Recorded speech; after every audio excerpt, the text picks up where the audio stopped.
Joe Biden used a rare Oval Office address to plead with Americans for more political moderation and abstention from all political violence. One day after an assassination attempt against his rival, former President Donald Trump. The FBI now says the 20-year-old suspect behind that attack likely acted alone, using a gun that was purchased legally. Biden has ordered a full security review of the incident. Former president was shot, an American citizen killed, while simply exercising his freedom to support the candidate of his choosing. We cannot, we must not go down this road in America. Violence has never been the answer.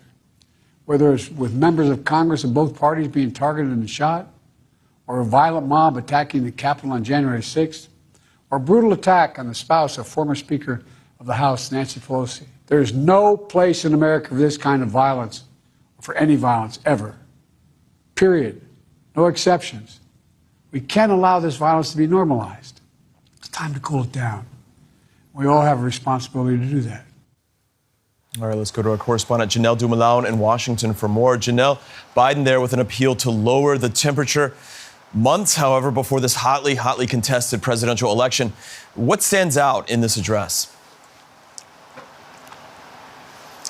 Stephen, this was clearly a moment where Joe Biden had to telegraph a certain level of gravitas. He used the Oval Office as a backdrop, something he's done only twice before, once after the October 7 Hamas attacks on Israel, and another time after the government avoided a default.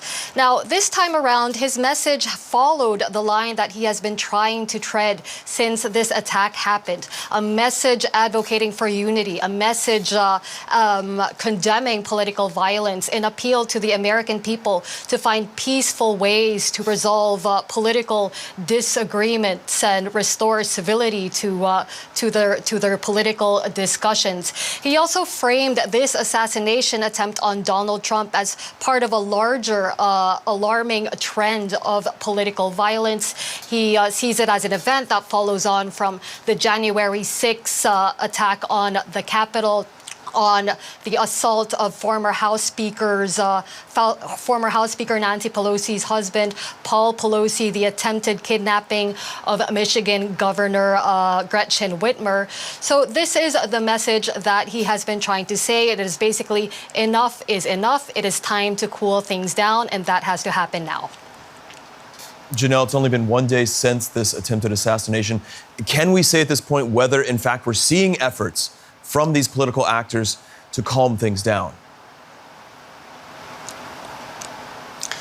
By and large, Stephen, yes, both Trump and Biden have called for unity, as have many in their respective parties. On the side of the Democrats, they took steps immediately to pull attack ads attacking Donald Trump off the air. There was a memo that circulated among campaign staff warning them to stay off social media, to refrain from commenting on social media. And on the part of the Republicans, you have the likes of House Speaker Mike Johnson making the rounds, saying it's time to turn down the rhetoric. But there have also been more incendiary voices. You had, for example, House Majority Leader Steve Scalise blaming the Democrats for their rhetoric, saying that this has led to this assassination attempt on Donald Trump.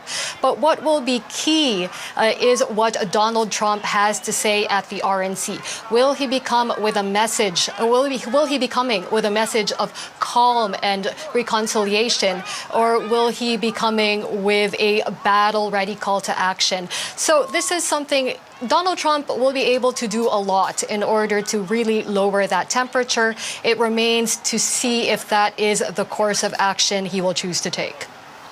Janelle, are we getting a fuller picture of what actually happened during this assassination attempt?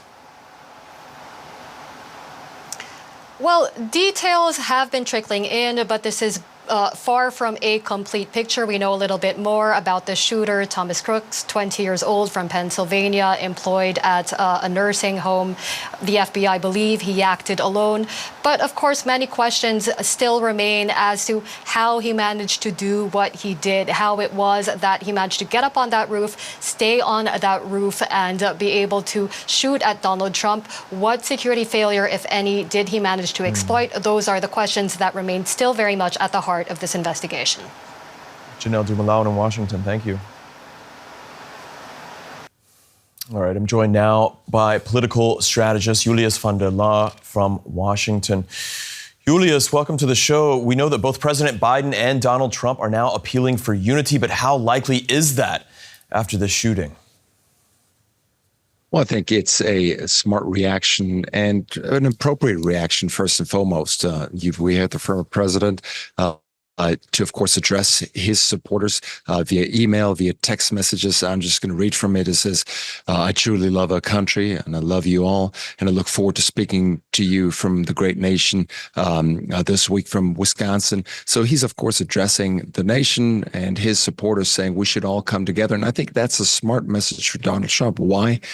Because he can act presidential right now. And he can say, I am trying to reach the swing voters all across the country in order to close the gap between, the vote goal that he has to reach in order to secure the presidential contest.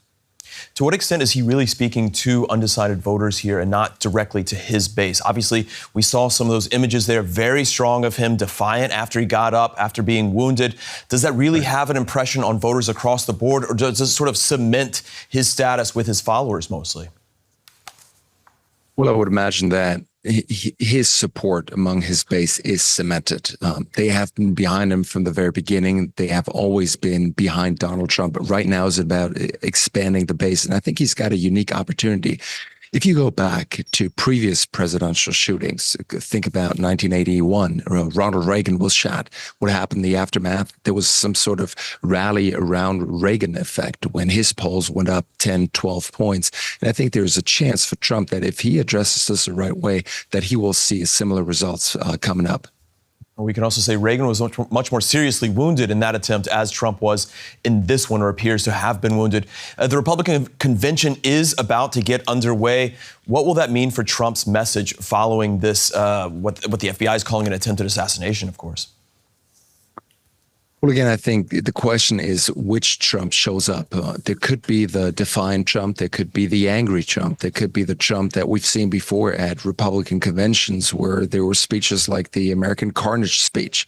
But I think if Trump plays this smart, he will reach out. He will try to be a conciliatory president, and he will actually act as president, saying the country now must unite behind the common goal of trying to stop polarization. Whether he can actually pull this off and whether he's willing and disciplined to pull that off, I think that's a completely different question.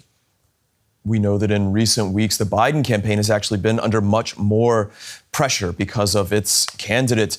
Does this change that scenario in any kind of way when there have been these calls for him to step down? I mean, I think what we saw yesterday at the podium when Trump is first struck, then goes down, and then a few seconds later gets back up, that is a clear sign of strength. He sort of takes his fist, he pumps it, he says, fight, fight, fight. I would imagine that is the ultimate message and the signal of strength. And so I think that plays directly into the campaign.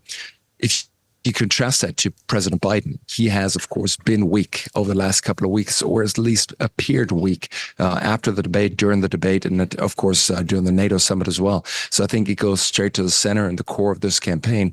And that's why probably this is helping Donald Trump. All right. And that's Julius van der Laar. Thank you very much for your time. Thank you for having me.